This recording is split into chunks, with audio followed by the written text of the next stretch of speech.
There are 5 ways to increase your profits in your business. So closing sales more often is one of them. So what I want to do is try to help you get a little bit more depth into sales and craft a message that will help you close those sales. So to start off with, I wanted to take you back to when you very first decided that you were going to start your business. And that work-life balance thing that Bruce was talking about, you know, we do as women generally come to being an entrepreneur later in life than earlier in life, and that's okay. We can still do it. But that's part of the challenge, is that we think we're going to do it all. So going back to that very first excitement, Carol was telling me she's got goosebumps about the excitement of starting her business.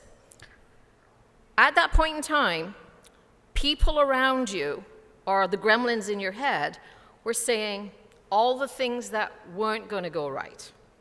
What if you couldn't get an order? What if you didn't make enough money? What if it was too much money to take the training that you needed? How are you going to get the clients? And on and on and on. And overriding all of that was the passion that drove you to keep moving forward. And that is an irresistible offer that you need to create for your clients, that regardless of the gremlins in the back of their minds, you've got to move them forward. So why did you start your business? Was it to just make money? Was it to buy a house? Was it to go on vacation? Was it to put the kids through college? Like, why did you do it? And at any point in time, did you say, woohoo, I get to do sales? Was it on the radar even? Because most of the people that come into my class, honest to God, no. And when I say to them, how much money do you want to make this year? It's like, well, I just kind of want to see how the business goes. Well, no, you got to start with the money at the first and work your plan backwards from there. You have to make your offer so irresistible so that you can close more sales. When you're doing a sales presentation, you know, when you're talking about your business to your client, there's 3 things going on. Your lips are going, and you're telling the customer about the benefits of your services, but there's another dialogue going on in their head. And they are thinking, what are you trying to sell me here? What are the benefits? How much money is this going to be? And why should I believe you? That's what they're looking at. This is what we call WIIFM. This is what's in it for me. I tend to think of it like a radio station, and they're filtering all the way through what's in it for me, what's in it for me, what's in it for me. So you are also having a dialogue going on in your own head.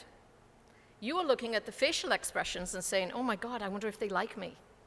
You know Sally Fields? We've got a lot of things from that. Oh my God, I can't believe I just said that. I didn't mean to say it, but I should have said something differently. He's not looking happy. This is not going well. And then all of us women, obviously, we're also saying, do I look fat in this outfit, right? Okay, but people buy the derivative from the service. They buy the benefits all of the time. So think about Lexus cars. What do they sell? They sell prestige and luxury. Health food. They're selling lifestyle. So when you see a tagline for FedEx, it says when it absolutely, positively has to get there overnight. No mention of price or anything. You know you're going to get that tip-top service. Anacin, the pain reliever that doctors prescribe most. We're selling pain relief. And the trust factor comes in because they mention doctors. M&M's, you know, melts in your mouth, not in your hand. Domino's, 30 minutes, or it's free. They're selling service. So cheap offers make you sound like a commodity. And there may be a lot of stagers and there may be a lot of designers, but lowering your price will only put you into that economic graveyard. So it's fabulous. The message that Kimberly perpetrates is that raising your prices is a good thing. Focusing on the client that they are selling, that they are buying your benefits. Price is never an issue when value is understood. That's the thing to remember. Price is never an issue when value is understood. So if you're going to sell solutions to problems that people have, one of the things that might help you understand, when you go out to make your sales calls, 90% of people can't even visualize what kind of problems that they could occur. They're thinking they could do it themselves. When we talked about that earlier with Bruce, there was a survey done, and 74% of people who responded said that they felt that their decor was current. So those of you who are stagers know, big fat lie, right? Right? But that means 90% of people don't know that they need an interior designer or an interior decorator or a stager, and 90% of your customers or your competitors are not here. So they don't know what they don't know. So you want to remember that not everybody is going to be your customer, but they can be in your database.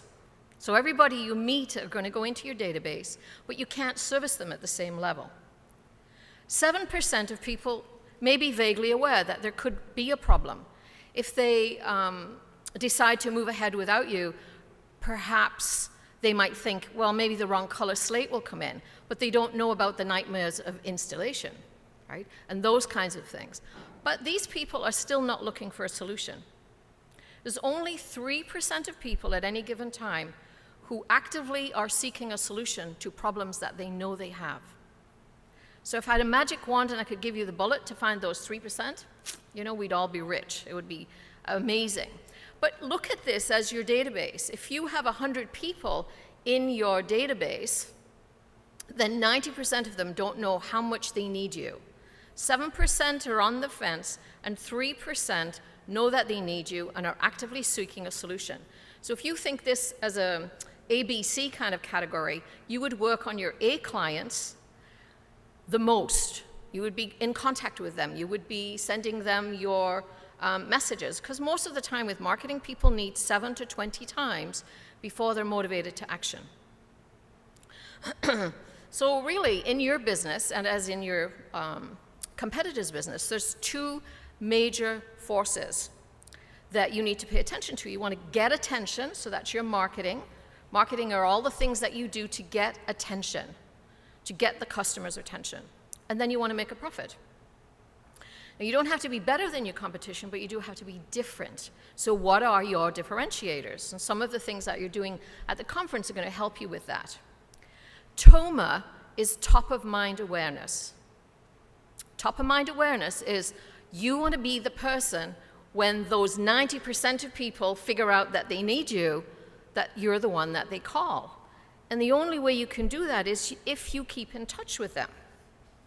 And then comes the challenge, because if you're a designer and you're a solopreneur, or you're a stager and you're a solopreneur, what happens when you have put the kids to bed and you've walked the dog and you've finished with your design client and it is 10 o'clock or 11 o'clock, you're the one who has to do the marketing. You're the one who has to do the invoicing. So setting up your business as a solopreneur, you're really creating a job for yourself. And all the jobs that would normally go to somebody else, you're also doing them. So starting off in your mind with that vision of where are you going? You are building a business. Building a business means that you're going to have people working for you.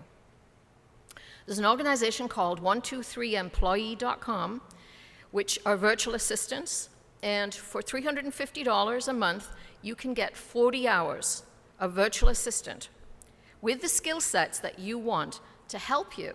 And most people think, well, when I get more money coming in, it's not the way to set up your business. You need somebody looking after the business side of things. You can oversee it, but somebody actually physically needs to do it.